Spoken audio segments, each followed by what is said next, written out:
Situation toujours délicate dans le nord après le passage des fortes pluies sur la partie nord-est de la Grande Terre. Le président du gouvernement de la Nouvelle-Calédonie avec le vice-président se sont rendus sur les lieux. Pour l'heure, 2/3 des foyers sont toujours privés d'eau potable. Natacha Cognard et Claude Lindor. Des champs et des routes inondés, des habitants isolés, les dégâts vus du ciel ont de quoi surprendre. Ce ne sont pas les conséquences d'une dépression tropicale, il s'agit de trompes d'eau qui se sont abattues dans la nuit de jeudi à vendredi sur Wegowa. En 2 ou 3 heures, plus de 200 mm de pluie ont été mesurés.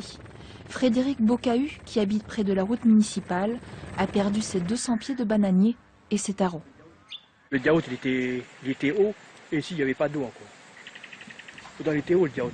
Mais une fois qu'il a commencé à baisser là-bas, ici, ça s'est rempli. Ça remplit tout. J'ai regardé dehors, j'étais tout inondé. J'ai vu le tracteur à mon beau-fils, là, il était tout inondé. On ne pouvait rien faire. À Wegowa, non seulement le village est touché, mais on constate aussi que les tribus, comme Pimboa et Bondé, qui se situent à quelques kilomètres, sont aussi sinistrées. Ici, plus d'eau potable. Ces femmes n'ont pas d'autre choix que de faire leur vaisselle sur les berges du fleuve du Diaout. Aujourd'hui, il n'y a toujours pas d'eau, donc voilà, on vient laver à la rivière, malgré que c'est sale l'eau. Les maisons, c'est inondé aussi. On n'a jamais vu encore, malgré que c'est pas un cyclone, c'est rien, c'est juste la pluie, mais voilà. C'est incroyable, parce que nous, on n'a jamais vu ça. Aux milliers de personnes touchées à Wegowa viennent s'ajouter les habitants de Puebo. Dans la nuit de jeudi à vendredi, cette commune de la côte Est a subi le même phénomène météorologique. 1 mètre d'eau s'est abattu en moins de 2 heures et a provoqué l'éboulement du pont de Saint-Louis. La circulation a été rétablie grâce à une déviation temporaire. Quant aux canalisations, elles ont cédé sous la pression, privant ainsi 200 foyers d'eau potable. Le président du gouvernement fraîchement élu a effectué aujourd'hui son premier déplacement pour trouver des solutions.